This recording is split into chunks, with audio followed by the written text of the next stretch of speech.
Vous est-il déjà arrivé de chercher la motivation et de ne pas la trouver? Je cherche, je trouve pas. Il est important de savoir que parfois c'est pas la motivation que l'on doit chercher, mais plutôt ce qui nous démotive. Quels sont nos petits saboteurs intérieurs? Ceux qui viennent nous enlever la motivation, qui fait que parfois même on ne commence pas ou on arrête très vite. Grâce à cette vidéo, vous allez apprendre à devenir un détective de la motivation, à détecter vos saboteurs, mais aussi en plus à les annihiler, les supprimer. Alors vous êtes prêts à relever le défi? Oui!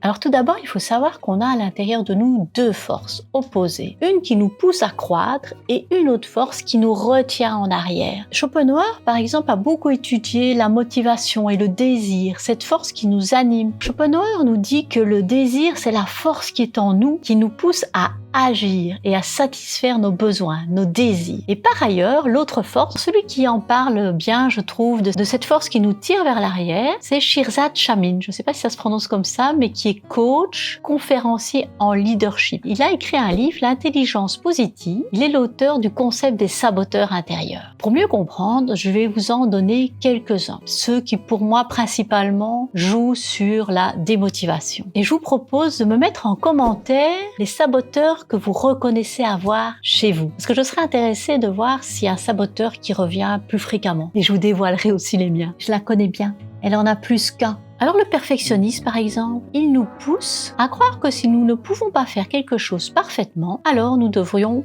pas le faire du tout. Et son mantra, c'est ça. Si je ne peux pas le faire parfaitement, alors je ne le fais pas du tout. Si vous avez ce saboteur intérieur, ce qui est intéressant, c'est déjà d'en prendre conscience et de créer un mantra positif. Un mantra qui va annuler le mantra du saboteur. Alors, je vais vous donner un exemple. Mieux vaut peu que pas du tout. Fais un petit quelque chose et tu verras, ça ira mieux. Un autre saboteur, c'est le séducteur. Ce saboteur-là, il nous fait croire que nous devons faire passer les besoins des autres avant les nôtres pour être quelqu'un de bien. Alors bien sûr, c'est important de prendre soin des autres, mais ça ne doit pas se faire au détriment de notre bien-être. Alors le mantra de ce saboteur, c'est pour être une bonne personne, je devrais faire passer les besoins des autres avant les miens. Je vais encore vous donner un petit exemple de mantra qu'on pourrait créer positivement pour annihiler ce saboteur, qui serait « Je m'occupe d'abord de moi-même pour mieux m'occuper des autres ». Et libre à vous de créer la phrase qui vous parle. En description, vous allez trouver un lien et vous pourrez télécharger un PDF avec tous les saboteurs, leur mantra, et ce que je vous propose, en dessous, vous aurez un petit espace pour écrire le mantra positif. Ça vous permettra d'enlever les anciens schémas dont vous ne voulez plus, pour venir en réimplémenter un nouveau qui vous convient mieux.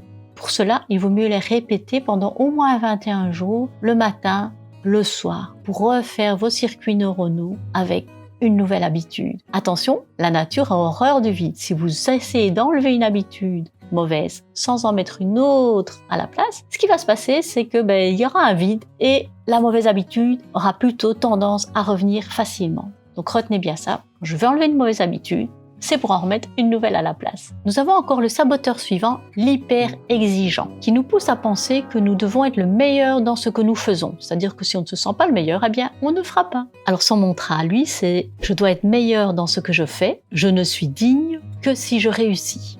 C'est sévère.